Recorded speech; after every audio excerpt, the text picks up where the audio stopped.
일부 택시는 움직이는 방, 침묵은 생존의 언어. 택시는 작은 방이었다. 문이 닫히면 숨이 섞였다. 낯선 둘이 같은 시간에 탄다. 집도 아니고 회사도 아니다. 그래서 더 솔직해지는 곳. 김영수는 그 방을 몰았다. 핸들을 잡고 길을 읽었다. 신호를 보고 사람을 봤다. 그의 하루는 늘 흔들렸다. 정차해도 마음은 멈추지. 오늘 목표, 기름값, 보험료, 카드 수수료, 세금 수리비. 남는 건 가족의 저녁이었다. 영수는 젊을 땐 말이 많았다. 억울하면 따지고 버텼다. 정당하면 통할 거라 믿었다. 하지만 택시는 다른 문법. 바른 말이 늘 이기진 않았다. 돈이 오가면 더 늦게 왔다. 한 번은 술손님과 다퉜다. 민원 한 장에 배차가 끊겼다. 집 현관에 서서 숨을 삼켰다. 부엌의 밥소리, 아이의 책장. 그 소리가 그의 심장을 눌렀다. 그날 이후 그는 기술을 배웠다. 싸움은 이기는 게 아니었다. 피하는 사람이 계속 운전한다. 욕을 들으면 속도를 고른다. 대답 대신 숨을 고르게 뱉는다. 냄새가 강하면 창문 일시엠. 상대가 모르게 공기를 바꾼다. 목적지가 애매하면 바로 묻지. 상대의 말이 열릴 때 기다린다.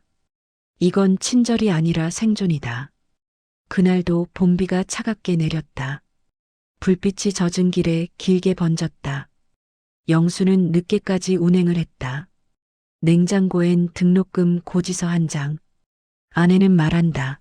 다 방법이 있지. 그 말은 위로이자 버팀이었다. 강남 골목에서 호출이 떴다. 시간, 장소, 비, 불길한 조합. 영수는 망설이다가 호출을 받았다. 택시는 가릴 수 없는 직업이었다. 문이 열릴 때 소리가 거칠었다. 문 여는 방식은 사람을 드러낸다. 젊은 남자가 비싼 정장을 입고 탔다. 술 기운은 있었지만 무너지진 않았다. 표정은 가벼웠고 그 가벼움이 날카롭다. 그는 안전벨트도 하지 않았다. 목적지는 지시처럼 던져졌다. 영수는 고개를 끄덕이고 출발했다. 차가 움직이자 불만이 흘렀다. 길이 막힌다. 느리다. 답답하다. 말은 곧 사람을 겨눴다. 차를 비웃고 운전을 깎아내렸다. 마침내 한마디가 찍혔다. 너 같은 사람은 이라는 문장. 영수는 대답하지 않았다. 대답은 더 센 말의 문을 열었다. 그는 룸미러로 뒷좌석을 봤다. 세상을 다 가진 듯 앉은 자세. 낯설지 않았다. 늘 보던 얼굴. 문제는 그 얼굴이 데려온 말. 영수는 핸들을 더 단단히 잡았다. 손바닥 굳은 살은 삶의 기록. 그는 속으로만 되뇌었다. 오늘만 넘기자, 오늘만. 목소리 올리지 말자. 딸 등록금, 오늘 수입. 비참함이 올라오면 바로 눌렀다. 비참함은 기름값을 내지 못한다. 그는 목적지까지가 자신의 일이라 믿었다. 중간에 길을 바꾸라는 명령이 떨어졌다. 영수는 말없이 방향을 틀었다. 비는 와이퍼에 잘려나갔다. 젊은 남자는 끝까지 목소리를 놓지 않았다. 택시를 자기 무대처럼 썼다. 도착했을 때 요금이 찍혔다. 돈이 던져지듯 콘솔에 놓였다. 문이 또 거칠게 닫혔다. 차 안이 갑자기 조용해졌다. 그제야 영수는 숨을 내쉬었다. 참고 있던 공기가 빠져나갔다. 그는 다시 룸미러를 봤다. 젊은 남자는 빗속을 당당히 걸었다. 그 당당함이 영수의 속을 서늘하게 했다. 영수는 차를 다시 굴렸다. 다른 인생을 걱정할 틈은 없었다. 호출은 또 뜨고 밤은 또 간다. 그런데도 그 침묵은 남았다. 그날의 침묵은 습관으로 끝날 뻔했다. 하지만 세상엔 침묵을 듣는 사람이 있다. 없던 일로 넘기지 않는 사람. 그 침묵은 이미 누군가에게 닿고 있었다. 다음 날 아침 영수는 늦잠을 잤다. 몸이 피곤해서가 아니었다. 꿈속에서도 브레이크를 밟고 있었다. 그는 눈을 뜨자마자 손부터 폈다. 손바닥이 아직도 굳어 있었다. 싱크대 앞에서 물을 틀었다. 차가운 물이 손등을 쓸었다. 그때 휴대폰이 울렸다. 배차 알림이 아니라 회사 톡이었다. 어제 손님 민원 접수. 영수는 문장을 2번 읽었다. 숨이 한 번 목 안쪽에서 걸렸다. 그는 아내에게 말하지 않았다. 걱정이 가족에게 이사 오면 끝이 길다. 대신 평소처럼 작업복을 입었다. 검은 바지, 회색 점퍼, 다른 운동화. 거울 속 얼굴은 평범했다. 평범함이 때로는 방패였다. 영수는 출근길에 라디오를 켰다. 진행자는 웃으며 사연을 읽었다. 오늘도 안전 운전하세요. 그 말이 유난히 멀게 들렸다. 회사 사무실은 늘 커피 냄새였다. 관리자는 모니터를 보며 말했다. 이런 손님 많습니다, 기사님. 위로 같지만 사실은 결론이었다. 조용히 넘어가죠. 영수는 고개를 끄덕였다. 그는 조용히 넘어가는 법을 배웠다. 하지만 마음은 넘어가지 않았다. 마음은 계속 뒤에 남아 흔들렸다. 그날 밤 젊은 남자의 말이 떠올랐다. 너 같은 사람은. 그 말은 끝까지 완성되지 않았다. 그래서 더 오래 남았다. 미완성의 모욕은 상처에 남는다. 영수는 운전대를 잡고 다시 나갔다. 비는 그쳤지만 도로는 젖어 있었다. 젖은 도로는 사소한 실수를 키운다. 그는 더 조심했다. 신호 앞에서 더 길게 멈췄다. 급출발을 하지 않았다. 안전은 곧 수입이라는 걸 알았다. 그러나 그날은 유난히 손님이 거칠었다. 화가 많은 계절처럼 말이 날카로웠다. 영수는 그 모든 것을 삼켰다. 삼키다 보면 목이 아파진다. 목이 아프면 목소리가 줄어든다. 그렇게 그는 더 조용해졌다. 한편 다른 곳에서도 아침이 열렸다. 윤태준 회장은 잠이 얕은 사람이었다. 새벽에 깨면 다시 잠들지 못했다. 대신 생각이 길게 달렸다. 그의 하루는 숫자로 시작했다. 투자, 지분, 회의, 일정, 보고.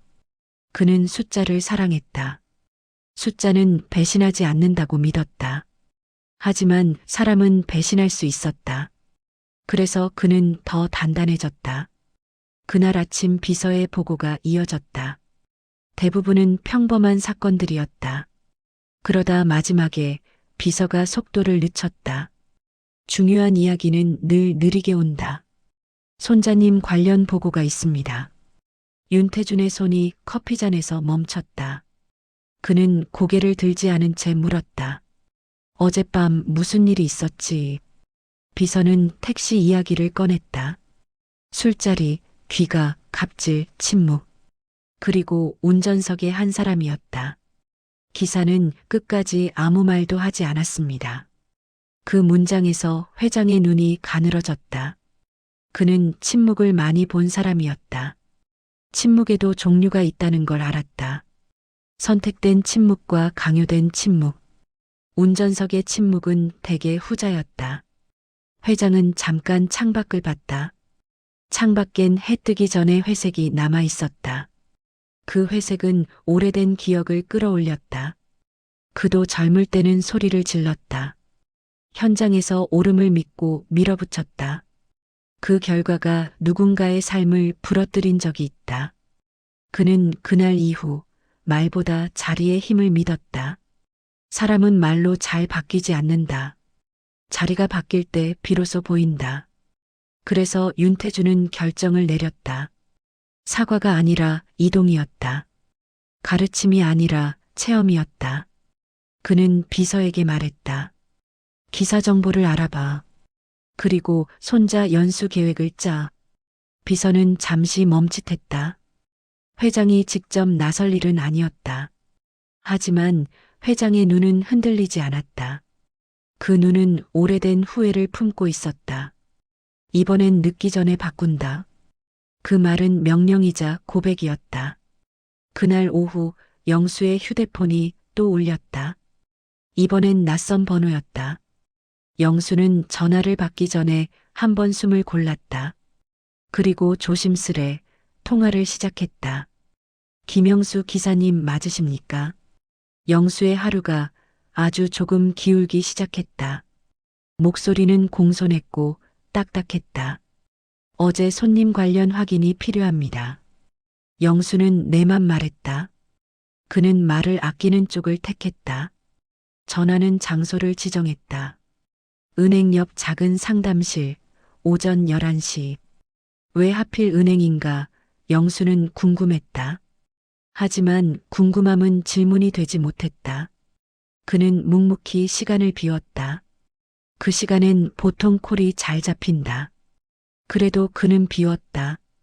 이상하게도 마음이 먼저 갔다. 약속 시간, 영수는 상담실 문을 열었다. 안에는 정장을 입은 남자 둘이 있었다. 한 명은 젊었고 한 명은 나이가 있었다. 젊은 남자는 비서처럼 보였다. 나이 든 남자는 조용히 앉아 있었다. 눈빛이 이상하게 선명했다. 영수는 본능적으로 허리를 폈다. 상대는 악수를 청하지 않았다. 대신 의자를 손짓으로 권했다. 앉으시죠, 김영수 기사님. 영수는 그 호칭에 잠깐 멈췄다. 기사님, 이라는 말이 오랜만이었다. 그날 밤에 젊은 남자는 그렇게 부르지 않았다. 영수는 의자에 앉았다. 무릎 위로 손을 모았다. 손가락 끝이 살짝 떨렸다. 나이 든 남자가 봉투 하나를 꺼냈다. 두툼한 봉투였다. 불편을 겪으셨을 겁니다. 영수는 봉투를 바로 받지 않았다. 받는 순간 이야기가 끝날까봐. 나이 든 남자는 봉투를 테이블에 놓았다. 이건 보상입니다. 그 말은 단정했다. 그러나 눈빛은 단정하지 않았다. 그 눈빛엔 다른 질문이 숨어 있었다. 당신은 왜 아무 말도 안 했습니까? 영수는 입을 열었다가 닫았다. 그 질문은 쉽지 않았다. 그는 자신의 하루를 설명할 단어가 없었다. 등록금, 대출, 민원, 배차, 보험. 단어들은 많았지만 이유는 하나였다. 살아야 했다. 영수는 조용히 말했다. 그냥 넘어가려 했습니다. 나이 든 남자는 고개를 끄덕였다. 넘어가면 그 사람은 그대로입니다. 영수는 그 말에 눈을 올렸다. 그때서야 상대가 누구인지 궁금해졌다. 비서는 명함을 꺼내려다 멈췄다. 나이 든 남자가 손으로 제지했다. 명함은 나중에. 그는 잠깐 창밖을 봤다. 비 오는 날은 아니었지만 하늘이 낮았다. 나는 손자에게 돈을 주기 싫습니다. 영수는 이해하지 못했다. 돈을 주려고 부른 자리 아닌가. 나이 든 남자는 말을 이었다. 돈을 주면 끝이라 생각할 테니까. 그 말은 차갑지만 정확했다. 영수는 그 문장을 마음속에서 굴렸다. 끝이라 생각할 테니까. 나이 든 남자는 결정처럼 말했다. 그래서 자리를 바꾸게 할 겁니다. 영수는 자리라는 단어에 반응했다. 택시 안의 자리, 운전석과 뒷좌석, 그 사이에 얇은 벽. 그는 자신도 모르게 물었다. 어떻게 바꾸시려고요? 나이 든 남자는 아주 짧게 웃었다. 웃음은 소리보다 표정이었다. 연수입니다. 회사 연수, 기사의 신분으로. 영수는 숨을 들이켰다. 그 말은 상상 밖이었다. 나이 든 남자는 봉투를 밀어놓았다. 이건 기사님께 드리는 겁니다. 그리고 부탁이 하나 있습니다. 영수는 봉투를 보지 않았다. 대신 상대를 봤다. 그의 눈빛이 흔들리지 않았다. 그리고 시작이었다. 끝. 지금 이부 회장의 사과는 돈이 아니었다. 자리를 바꿨다. 윤태주는 그날 바로 움직였다. 사과로 끝내면 끝이라 배운다. 그래서 그는 돈이 아니라 자리를 바꾸려 했다. 비서는 연수라는 단어를 적었다. 직책은 숨기고 신분만 바꾼다. 뒷좌석의 남자를 운전석으로, 그에게 세상을 같은 높이로 보여준다. 연수 첫날은 새벽이었다. 회장은 손자 도준을 따로 불렀다. 도준은 술 냄새를 아직 지우지 못했다. 셔츠 단추는 비뚤어졌고 눈빛은 날이 서 있었다. 그는 왜요라는 말을 입안에 굴렸다. 회장은 답을 길게 주지 않았다. 길게 말하면 젊음은 반박을 만든다. 그는 짧게만 말했다. 오늘부터 너는 기사다. 도준은 웃었다. 장난입니까, 할아버지? 회장은 웃지 않았다. 장난이면 내가 배운다.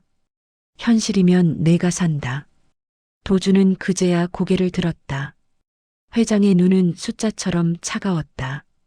감정이 아니라 결론만 남아 있었다. 도준은 반발할 말을 찾았다. 하지만 회장은 이미 다음 장을 넘겼다. 말로는 이길 수 없는 사람. 도준은 그걸 알고 있었다. 그날 오전 도준은 택시 회사로 갔다.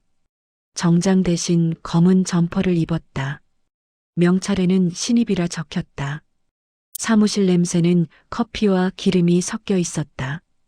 관리자는 도준을 쳐다보지 않았다. 사람을 쳐다보는 건 시간이 든다. 여기는 시간도 돈이었다. 관리자는 종이 한 장을 내밀었다.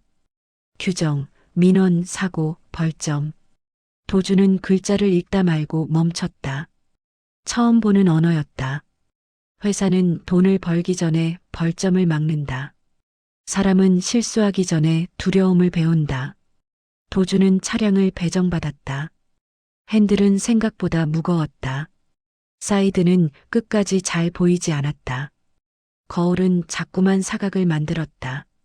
그는 창밖을 보며 중얼거렸다. 왜 이렇게까지 해야 하지? 그때 관리자가 말없이 손짓했다. 차를 빼라는 뜻이었다. 말이 없으니 도준은 더 작아졌다. 첫 손님은 노인이었다. 짐이 많았고 숨이 가빴다. 노인은 주소를 천천히 말했다. 도준은 재촉하고 싶었다. 하지만 입을 다물었다. 어제 자신이 던진 말들이 떠올랐다. 빨리는 누군가의 존엄을 깎는다.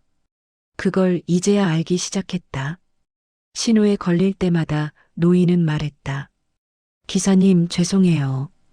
도준은 그 말이 이상했다. 왜 사과하지? 잘못도 없는데. 하지만 노인은 늘 사과했다. 세상은 약한 사람에게 사과를 습관으로 준다. 도준은 그 문장을 속으로 적었다. 그리고 자꾸만 목이 마르기 시작했다. 말을 삼키면 물이 필요했다. 점심 무렵 젊은 남자가 탔다. 술은 아니었지만 화가 가득했다. 남자는 목적지를 던지듯 말했다. 그리고 바로 핸드폰을 쳐다봤다. 도준은 말없이 출발했다. 몇 분 뒤 남자가 짜증을 냈다. 왜 이렇게 막히냐고. 도준은 대답하려다 멈췄다. 대답은 불을 키운다. 그 규칙을 이제 배운 것이다. 남자는 결국 한마디를 던졌다. 기사님, 운전 참 못하네. 도준의 손이 핸들 위에서 굳었다. 그 말은 어제 자신이 뱉던 말이었다. 똑같은 문장, 똑같은 칼날. 하지만 이번엔 자신의 가슴에 꽂혔다. 그는 처음으로 깨달았다. 말은 공기처럼 사라지지 않는다. 말은 방향을 바꿔 돌아온다. 도준은 차를 세우고 싶었다.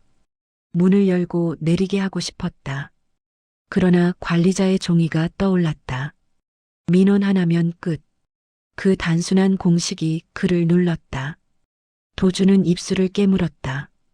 그리고 속도를 일정하게 했다. 그게 영수가 하던 기술이었다.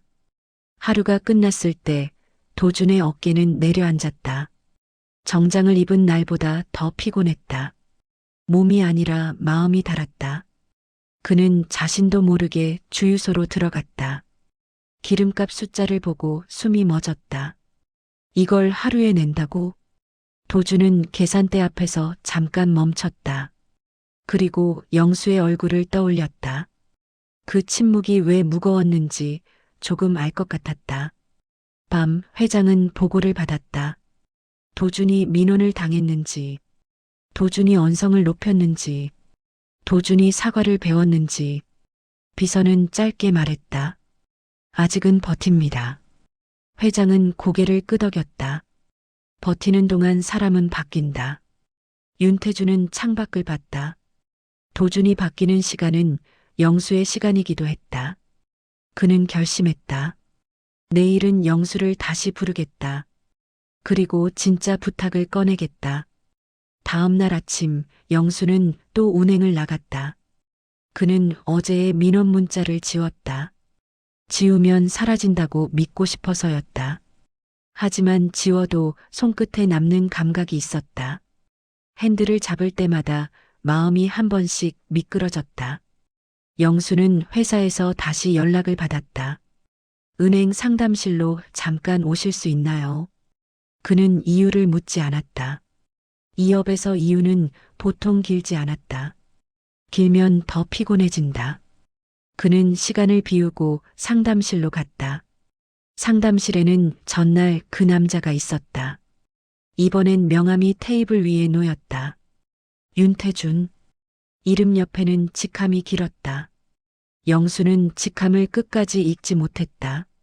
숫자처럼 멀게 느껴져서였다. 윤태준은 먼저 사과를 반복하지 않았다. 사과는 한 번이면 된다.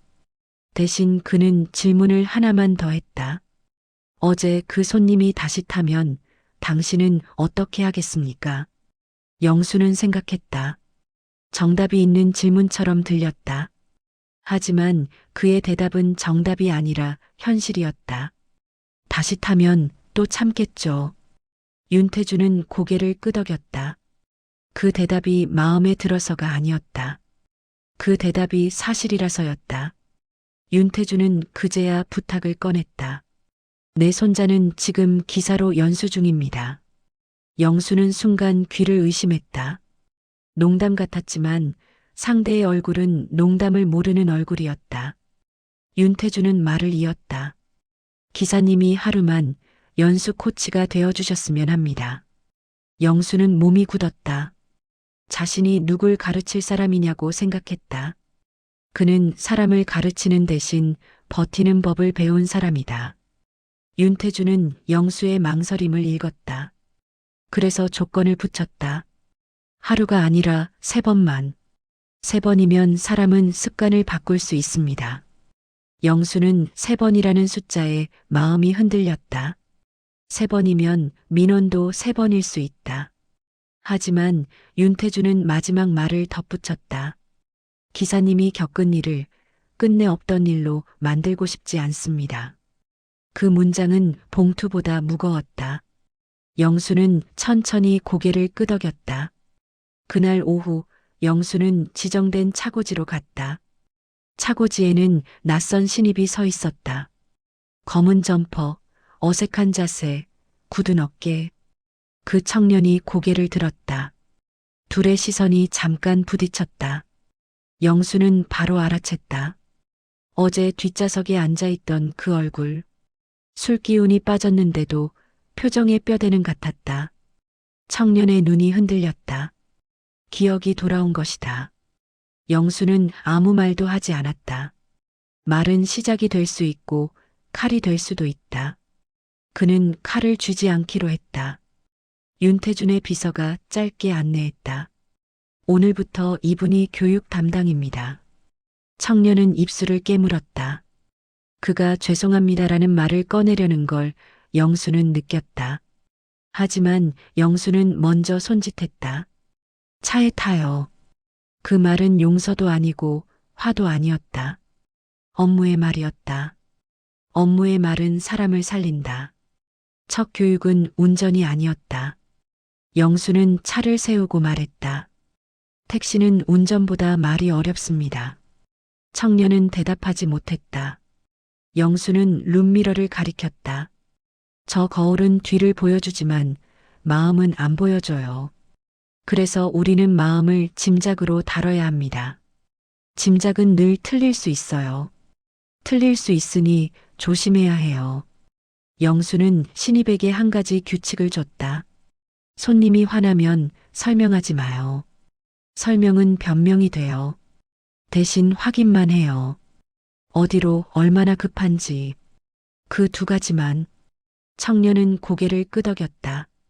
하지만 그 고개는 아직 비어 있었다. 비어 있어야 채워진다. 영수는 그걸 알았다. 첫 실습 손님이 탔다. 젊은 여성이었고 통화 중이었다. 목소리가 떨렸다. 그녀는 목적지를 말하지 않고 울음을 삼켰다. 청년은 당황했다. 영수는 손가락으로 신호를 줬다. 기다려요. 택시는 가끔 도착지가 아니라 시간을 태운다. 여성은 통화를 끊고 조용히 말했다. 기사님, 어디로 가면 사람이 덜 있나요? 청년은 답을 못했다. 영수가 대신 말했다. 강변 쪽으로 천천히 돌아갈까요? 여성은 고개를 끄덕였다. 그 순간 청년은 깨달았다. 택시는 도로 위의 상담실이 될 수 있다. 그리고 말 한 줄이 사람을 붙잡을 수 있다. 다음 손님은 정반대였다. 술은 없었지만 목소리에 권력이 있었다. 남자는 뒷좌석에 기대며 말했다. 빨리 가요. 시간 돈이야. 청년의 숨이 짧아졌다. 그 문장은 어제 그의 문장이었다. 영수는 조용히 메모장에 적었다. 시간도는 자주 쓰는 칼. 그리고 칼을 쥔 사람은 칼날을 모른다. 남자는 신호마다 짜증을 냈다. 청년의 손이 떨렸다. 영수는 낮게 말했다. 그냥 속도를 고르게. 청년은 고개를 끄덕이며 속도를 맞췄다. 남자는 결국 말했다. 너 운전 못한다. 그 말이 떨어지는 순간 청년의 얼굴이 하얘졌다. 영수는 룸미러를 봤다. 청년의 눈에서 무언가가 꺼지는 게 보였다. 분노가 아니라 부끄러움이었다. 손님이 내렸을 때 청년은 조용히 물었다. 왜 아무 말도 안 하셨어요? 영수는 짧게 답했다. 내가 말하면 너는 더 크게 말해. 그리고 너의 내일이 짧아져. 청년은 그제야 고개를 숙였다. 영수는 속으로 한숨을 쉬었다. 사람은 자기 내일이 짧아질 때 비로소 멈춘다. 저녁이 가까워질 무렵 영수는 마지막 숙제를 줬다. 오늘 밤 너는 집에 가서 한 문장을 적어. 내가 어제 했던 말을 오늘 내가 들었다. 그리고 그 문장 밑에 이름을 써. 내 이름. 청년은 대답하지 않았다. 대답 대신 손이 떨렸다. 영수는 그 떨림을 믿었다. 떨림은 변화의 신호다. 그날 밤 윤태주는 다시 창밖을 봤다. 도준이 배울수록 영수의 침묵은 풀릴 것이다. 하지만 회장은 아직 끝을 보지 않았다. 진짜 반전은 교육이 아니라 다음 날에 있었다. 윤태주는 조용히 다음 지시를 내렸다. 내일은 그 손님을 다시 부르겠습니다.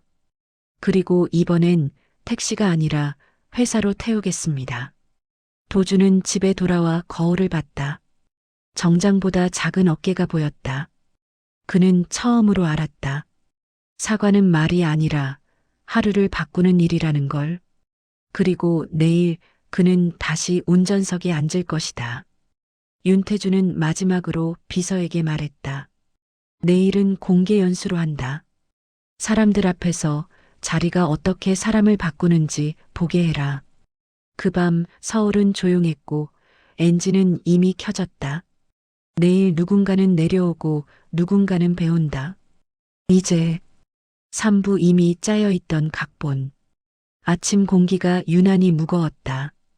도주는 평소보다 일찍 눈을 떴다. 머릿속이 묘하게 가라앉아 있었다. 전날 밤 장면이 흐릿하게 떠올랐다. 택시 뒷좌석에 희미한 불빛. 기사의 굳은 표정이 스쳤다. 자신의 웃음소리도 겹쳤다. 불길한 잔향만 남아 있었다. 휴대폰이 짧게 진동했다. 아버지 비서에게서 온 메시지. 오전 9시 교육센터 출근. 편한 복장으로 오라는 문장. 도주는 그 말을 오래 바라봤다. 농담이라 생각하며 넘겼다. 자신이 대상일 줄은 몰랐다. 셔츠를 걸치고 집을 나섰다. 엘리베이터 거울에 비친 얼굴.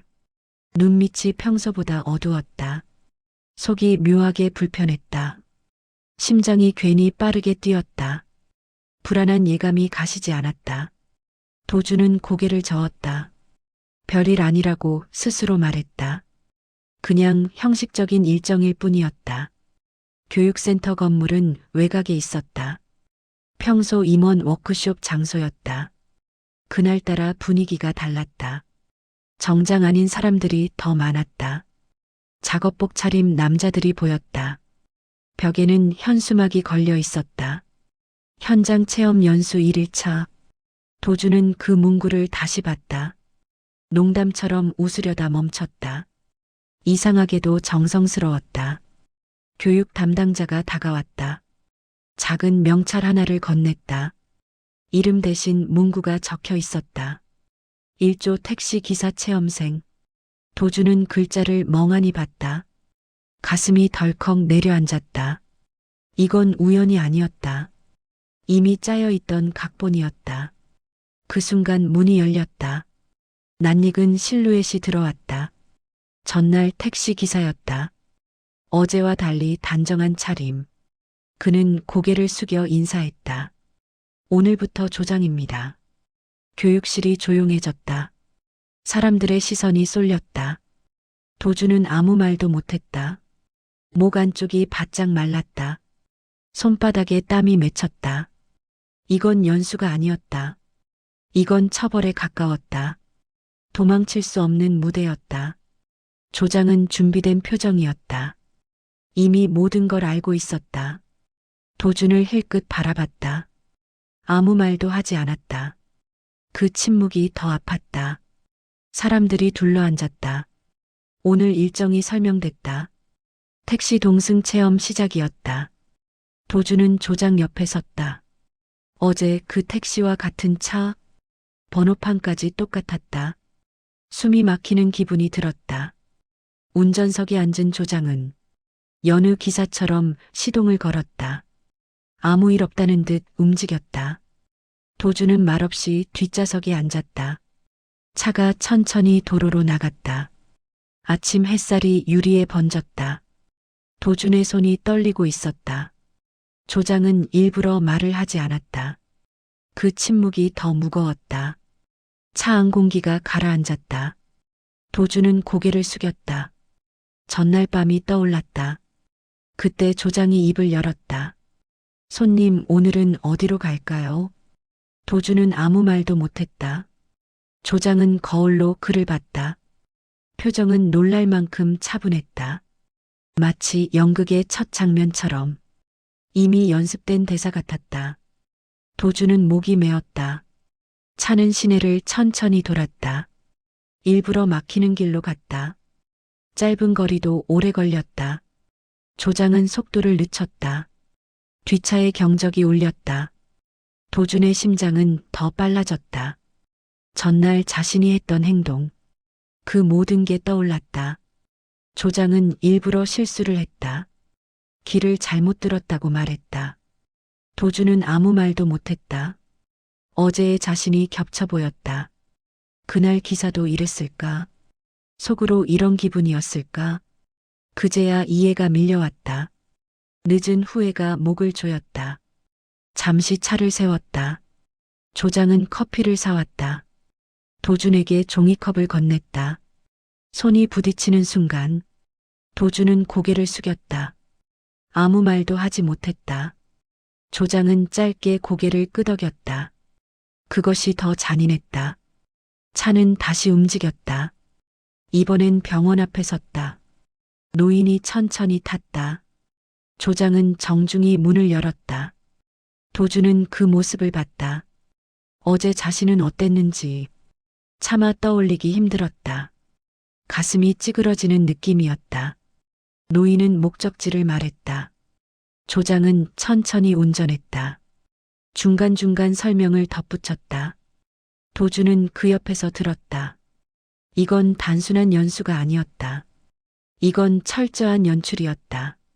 누군가가 짜놓은 무대, 그 중심에 자신이 있었다. 노인이 내릴 때 조장은 고개를 깊게 숙였다. 도주는 자동으로 따라했다. 그 순간 핸드폰이 울렸다. 아버지 비서에게서 온 메시지. 잘 보고 있나 라는 문장. 도준의 손이 더 떨렸다. 이건 아버지의 각본이었다. 조장은 다시 시동을 걸었다. 이제 알겠습니까? 라고 말했다. 도준은 아무 대답도 못했다. 그 말이 머리를 때렸다. 조장은 거울로 다시 봤다. 분노도 없고 조롱도 없었다. 그게 더 무서웠다. 이건 복수가 아니었다. 이건 교육이었다. 그리고 시험이었다. 도주는 처음으로 깨달았다. 자신이 얼마나 가벼웠는지, 사람을 어떻게 대했는지, 권력이 어떤 무기였는지, 모든 게 뒤늦게 보였다. 이미 너무 늦은 뒤였다. 차는 다시 교육센터로 향했다. 도주는 고개를 들지 못했다. 문득 생각이 스쳤다. 이건 시작에 불과했다. 진짜 반전은 아직 남아 있었다. 누군가는 더 큰 무대를 준비했다. 그 끝이 어디일지는 아직 아무도 몰랐다. 사부 그날 밤 대신 사고가 난 사람. 사부, 야간 근무 배정표가 붙었다. 도준의 이름이 가장 아래 있었다. 근무 시간은 밤 11시부터 새벽 6시까지로 적혀 있었다. 그 숫자들이 유난히 길어 보였다. 교육 담당자는 아무 표정이 없었다. 그냥 규정이라는 말만 반복했다. 신입 연수생은 모두 동일하다 했다. 도주는 그 말이 거짓이란 걸 알았다. 자기만 이런 시간표를 받았으니까. 센터 뒤편에 택시 한 대가 서 있었다. 차량 번호는 익숙하지 않았다. 도준이 탔던 그날의 번호도 아니었다. 하지만 냄새는 똑같았다. 가죽과 담배와 오래된 비의 냄새였다. 열쇠를 받는 순간 손이 떨렸다.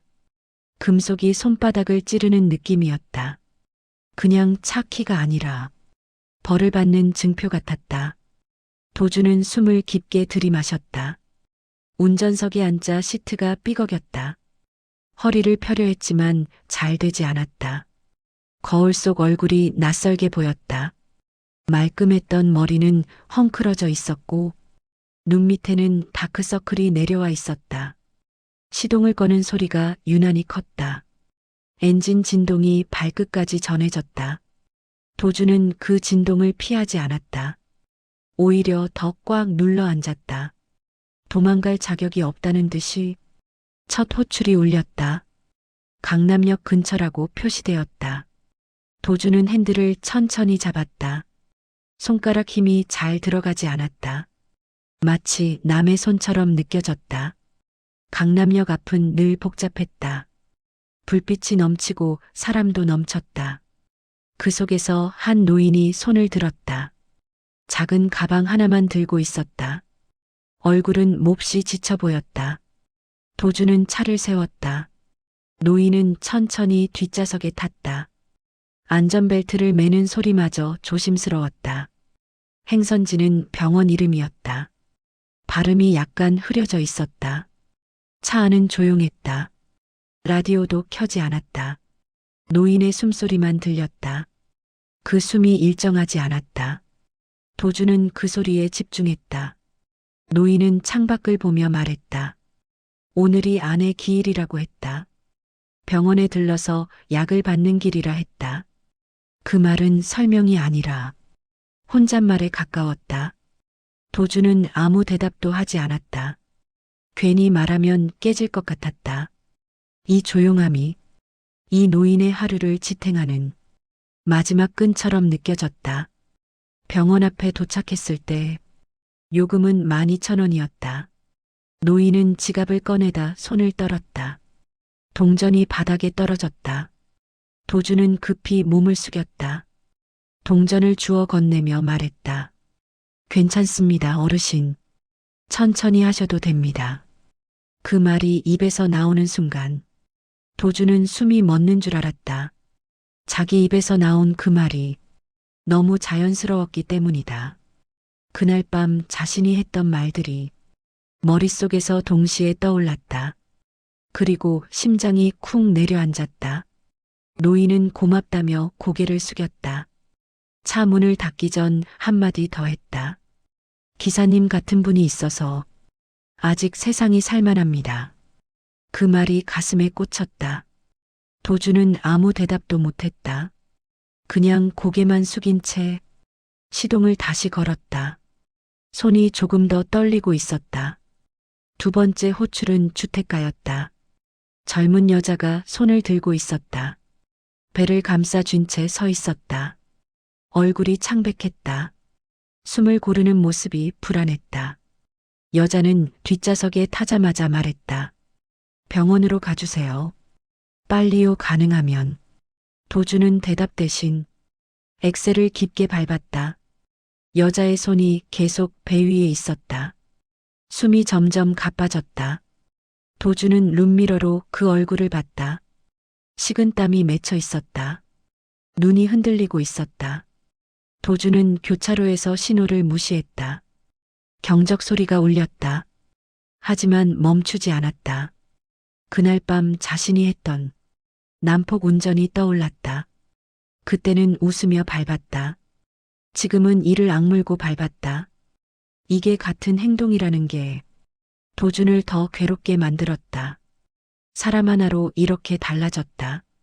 병원 앞에 도착했을 때 여자는 거의 울고 있었다. 고맙다는 말을 수십 번 했다. 도주는 문을 열어주며 말했다. 괜찮습니다. 빨리 들어가세요. 그 말도 너무 자연스러웠다. 마치 원래부터 이런 사람이었던 것처럼. 그게 더 무서웠다.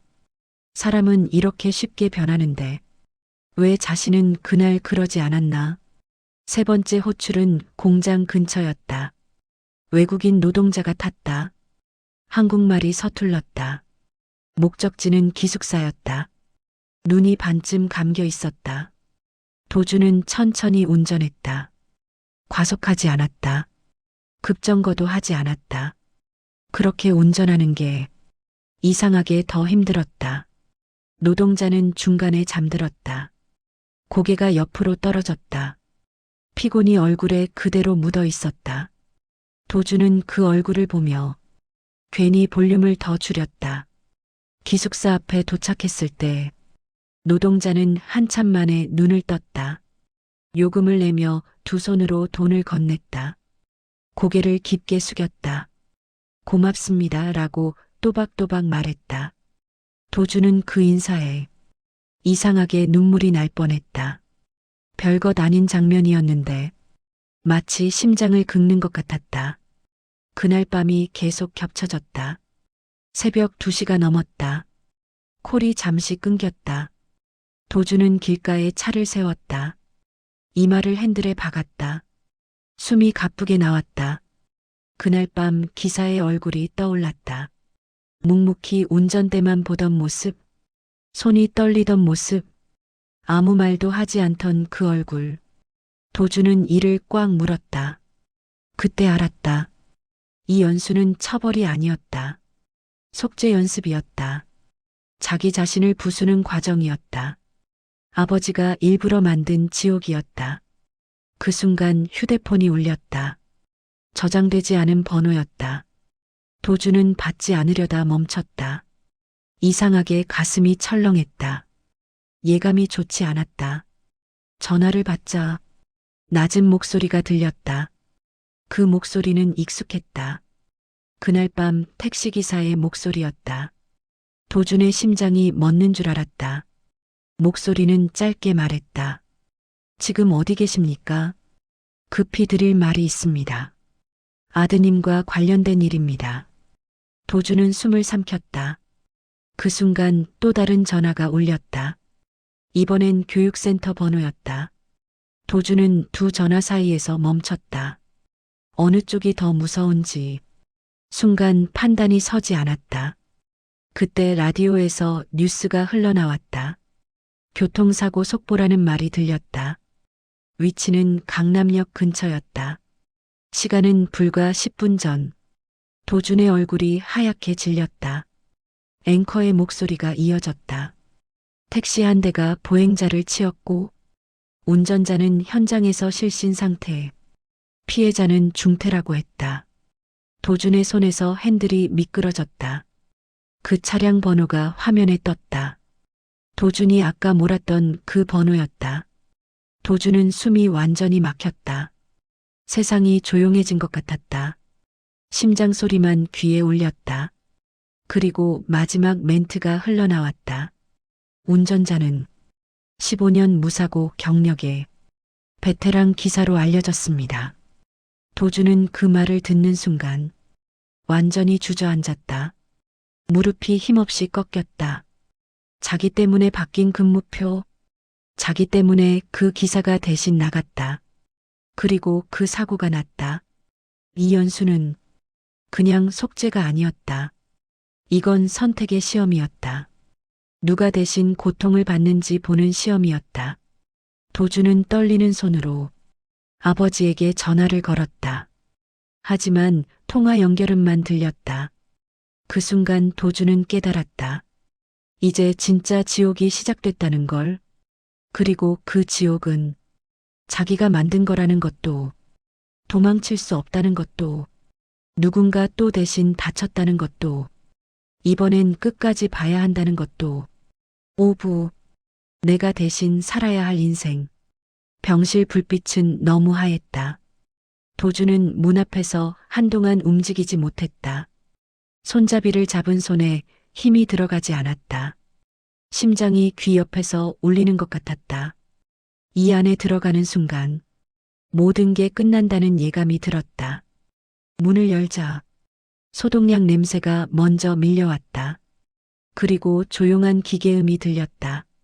그 소리가 이상하게도 택시 미터기 소리처럼 느껴졌다. 침대 위에는 그 기사가 누워 있었다. 산소 호흡기를 끼고 있었다. 팔에는 붕대가 감겨 있었다. 다리는 깁스로 고정돼 있었다. 얼굴은 눈에 띄게 수척해져 있었다. 도준은 그 자리에 서서 아무 말도 하지 못했다. 눈앞이 흔들렸다. 자기 때문에 저 자리에 누웠다는 사실이 몸속 깊이 박혀 들어왔다. 그 기사의 눈이 천천히 떠졌다. 도준을 보자 미세하게 눈썹이 움직였다. 그리고 아주 약한 목소리가 나왔다. 왔습니까? 그 한마디에 도준의 무릎이 풀렸다. 의자에 털썩 주저앉았다. 손이 얼굴을 가렸다. 숨이 제대로 나오지 않았다. 죄송합니다. 그 말밖에 나오지 않았다. 변명도 이유도 아무 소용이 없다는 걸 알았다. 그냥 그 한마디밖에 도준에게는 남아있지 않았다. 기사는 한참 동안 도준을 가만히 바라보다가 천천히 고개를 저었다. 당신 때문만은 아닙니다. 그 말이 더 잔인했다. 도준은 고개를 더 숙였다. 이 사람은 지금도 자기 편을 들어주고 있었다. 사고는 운명이었을 수도 있고 내가 그날 운전대를 잡았을 수도 있습니다. 하지만 기사의 눈빛이 조금 달라졌다. 아주 작게 웃었다. 당신이 그 자리에 없어서 내가 대신 나간 건 사실입니다. 그 말에 도준의 심장이 찢어지는 것 같았다. 왜요? 도준이 떨리는 목소리로 물었다. 기사는 잠시 눈을 감았다. 그리고 아주 천천히 말했다. 그날 밤 당신이 내 택시에 탔을 때 난 이미 당신이 누군지 알고 있었습니다. 도준의 고개가 천천히 들렸다. 당신 아버지가 내 예전 손님이었습니다. 아주 오래전에. 기사는 숨을 한번 고르고 이야기를 이어갔다. 그날 당신 아버지는 나한테 말했어요. 자기 아들이 사람 하나 망가뜨릴 거라고. 도준의 손이 떨렸다. 아버지가요. 기사는 고개를 끄덕였다. 당신 아버지도 예전에 나 같은 사람 하나 인생 망가뜨린 적이 있습니다. 도주는 그 말을 처음에는 이해하지 못했다. 그 사람, 제가 아니었습니다. 기사는 아주 낮은 목소리로 말했다. 당신 아버지가 젊었을 때 운전기사 하나를 술김에 때렸습니다. 그 기사는 눈을 다쳤고 그대로 일자리를 잃었습니다. 그리고 그 사람이 바로 제 형이었습니다. 도준의 머릿속이 완전히 하얘졌다. 형은 그날 이후 술에 빠졌고 일도 못 구했고 결국 사고로 죽었습니다. 기사는 숨을 고르며 말했다. 당신 아버지는 그 일을 평생 후회했습니다. 그래서 나를 찾아왔습니다. 그리고 말했죠. 이번엔 자기 아들만큼은 그 길로 보내지 않겠다고. 도주는 그제야 모든 게 연결됐다. 이 연수, 이 각본, 이 시험, 이 사고, 전부 우연이 아니었다. 당신이 내 택시에 탔던 날, 난 일부러 당신을 참았습니다. 당신이 얼마나 사람을 무시하는지 끝까지 보고 싶었습니다. 그리고 당신이 변할 수 있는지 보고 싶었습니다. 기사는 도준을 똑바로 바라봤다. 그래서 내가 대신 나간 겁니다. 그 말에 도준의 눈물이 그대로 쏟아졌다. 왜 그렇게까지 하셨어요? 기사는 천천히 웃었다. 당신이 사람 하나 살릴 수도 있다는 걸 보고 싶었습니다. 그때 병실 문이 열렸다. 윤 회장이 들어왔다. 평소보다 훨씬 늙어 보였다. 어깨가 축 처져 있었다. 윤 회장은 아들의 얼굴을 보자마자 고개를 숙였다. 이 아이를 내 대신 벌 받게 만들지 마세요. 그 말에 도주는 고개를 들었다. 아버지, 윤 회장은 아들을 보지 않았다. 기사에게만 말했다. 이 아이가 평생 책임지게 하겠습니다. 돈 말고 인생으로. 기사는 잠시 눈을 감았다. 그리고 아주 작게 고개를 끄덕였다. 도주는 그날 병실 바닥에 무릎을 꿇었다. 기사 앞에서 고개를 숙였다. 제가 평생 당신 인생 책임지겠습니다. 기사의 가족, 당신 형의 가족, 전부 제가 책임지겠습니다. 기사는 한참 동안 말이 없었다. 그 침묵이 도준에게는 심판처럼 느껴졌다. 그러다 기사가 말했다. 그럼 조건이 하나 있습니다. 도준은 고개를 들었다. 택시기사, 그만두지 마세요. 도준의 눈이 커졌다. 최소 3년. 기사의 목소리는 단호했다. 사람을 내려다보는 자리 말고 사람을 태우는 자리에서 살아보세요. 도준은 아무 말도 하지 않고 고개를 끄덕였다. 그날 이후 도준은 정말 택시를 몰았다. 아버지 회사로 돌아가지 않았다. 기사 자격증을 땄다. 야간 근무를 계속했다. 그리고 매달 사고 난 기사 집에 직접 찾아갔다. 기사의 어머니 앞에서 매번 고개를 숙였다. 새해가 흘렀다. 도주는 여전히 택시를 몰고 있었다. 사람들은 그를 몰랐다. 재벌 아들인 것도 아무도 몰랐다. 어느 날 한 노인이 탔다. 그 노인은 도준을 한참 보더니 조용히 말했다. 기사님, 눈빛이 참 이상하네요. 도준은 웃었다. 많이 망가져 봐서요. 노인은 고개를 끄덕였다. 그래서 사람을 잘 보시는군요. 그 말에 도준은 창밖을 바라봤다. 비가 내리고 있었다. 도주는 그날 밤을 떠올렸다. 자기가 사람 하나를 짓밟았던 밤, 그리고 자기 인생이 완전히 바뀐 밤. 미터기가 조용히 올라갔다. 도주는 천천히 운전대를 잡았다. 이제는 사람을 태우는 손이 조금은 부끄럽지 않았다.